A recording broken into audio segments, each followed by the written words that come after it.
welcome Shaki. Oh, I see Shaki. Shaki, I'm over here.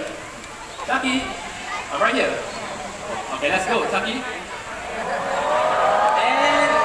And touchdown. Well done, Shaki.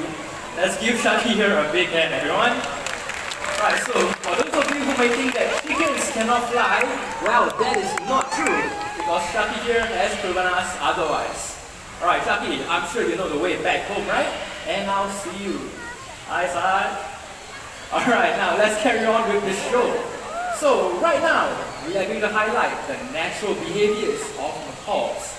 In the wild, macaws, they like to congregate on trees to feast on fruits and nuts. So right here at the stage, we have a tree with some food attached to it. Having said that, let us welcome the birds. So everyone, keep your eyes right back there and let's welcome Gaia, our hyacinth macaw. And joining him shortly, we have Adrian, a scarlet macaw. So macaws like them, they can be found in the forest of South America. Going back to Gaia, hyacinth macaws, they are one of the largest macaws in the parrot family. Now, if you'd like to see more birds after the show, you can head on down to the parrot paradise. Okay, so what happens after feasting? They will then fly to rocky surfaces just like this to lick up chalk or clay, because this helps them with the digestion of any unripe fruits or nuts that they have eaten. Well, looks like one of them is still enjoying their treats up there, but not to worry because this will definitely be their next stop. Oh. Hello, James. Hi. Hey, hi, Lynn. Who do we have here?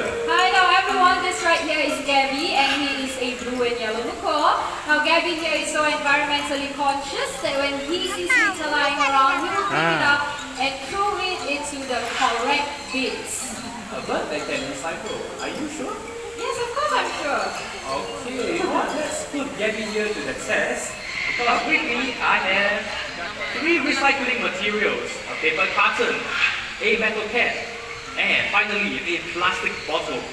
Okay, so to prove this to everyone, I have 3 kinds of bins as well. I have a bin for paper, metal, and plastic items.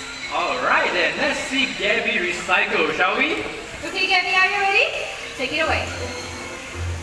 Alright, paper carton. That's feeling for orang. Oh, that's feeling for orang. Good job. Okay, you got 2 more liters to go. Okay, looks like he's going for the metal can next. Oh. Okay, the last one, the plastic bottle. This shouldn't be a problem. This one? Alright, this should be very easy for you, am I right, Gabby? And he recycled. Lynn, I think I know what's wrong. I don't think Gabby here is tall enough to reach the bin. Okay, wait, not to worry, okay? He actually has his cubicle stool. You can pass this to him, see what he does with it, okay? Alright, there you go. Oh wow, he puts it next to the bin. Okay, there you go. Plastic bottle. Look at that, he steps on the stool. Plastic waste have invaded our waters to the extent that it kills over 1 million of birds and animals every single year. Plastic farming animal habitats, they can harm wildlife when they consume them, or they can even get entangled in them. So for this reason, plastic waste, they are known as the deadliest monsters. Oh dear, deadliest monsters indeed. Now, I'm pretty sure that Gabby here has set a wonderful example for all of us